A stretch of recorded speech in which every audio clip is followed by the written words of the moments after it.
Bobby Fischer attacks the uncastled and exposed king in this match, helping him in two pieces, leading to his victory against Efim Geller. So Fischer is playing with the white pieces here, and FM is with the black pieces.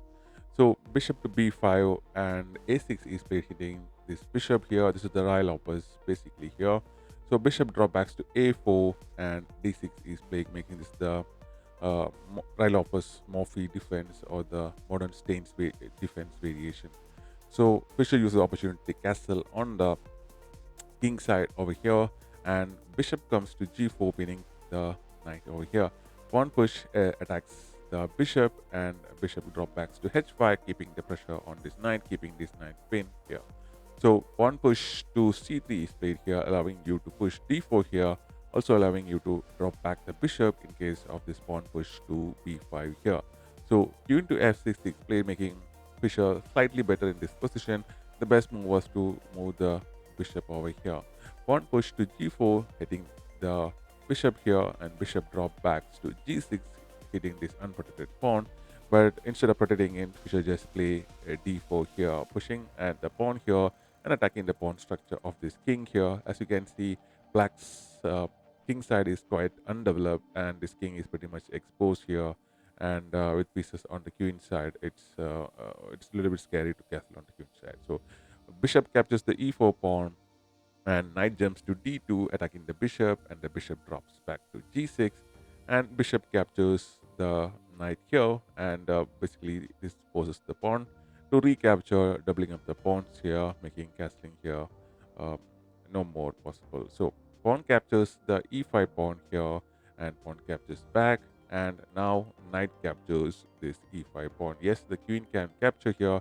If the queen capture here like this, the queen will be gone basically. So you will get that queen for a knight and the rook here if the queen captures this rook. So because of that, queen didn't capture here, and bishop comes to d6, attacking the knight here. So knight goes ahead and captures the bishop here on g6, and queen captures back, and rook now uses the opportunity to go to e1 with a check here, and this king is pretty much exposed here, and it got goes to f8 here, a seemingly safer square, but it becomes troublesome later on in the game. So knight to c4 hits this bishop here, which is a dangerous piece along this open dark square diagonals.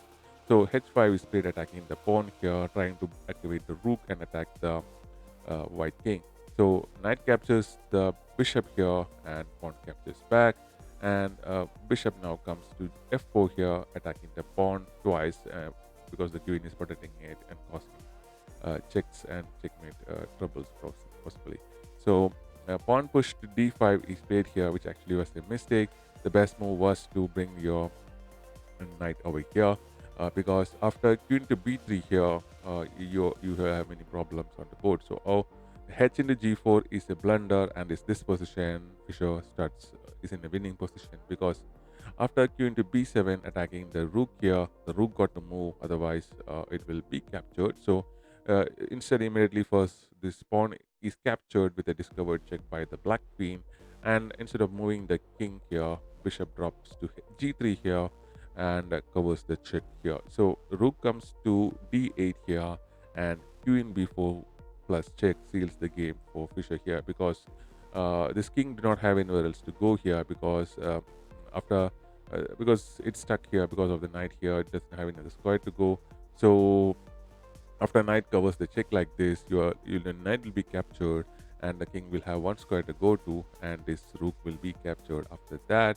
And now the king have one square to go, and queen will come to h4 with a check here. And if you try to bring your king back to g8 here, you'll be checkmated because the rook goes here. So you got to cover with your queen here. So the queen covers the check here, and let's say king goes to h1 here. After the queen exchanges, bishop captures back, and you are in an end game with a rook against two rooks and a bishop, and this is clearly winning for Fischer basically. So because of that, I think Fischer won the match as of this position, as Efim Geller resigned the match as of this position. So that's the game from Fischer. So thanks for watching. We'll be back with more such videos.